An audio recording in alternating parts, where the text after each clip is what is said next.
تونسته به ایران سفر کنه و به امام رضا برسه آرزوی خیلی بزرگه این. وقتی میگه من دوست دارم تو حرم امام رضا تلاوت بکنم، یعنی یک معرفت و یک محبت ویژه‌ای داره. حالا که تو خودت این فضا رو ساختی، خودت به امام رضا سلام بده. اللهم صل علی ابن موسی الرضا المرتضى الامام التقي النقي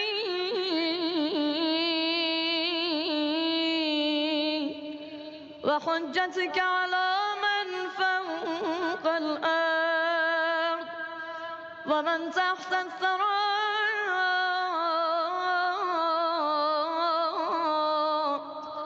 الصديق الشهيد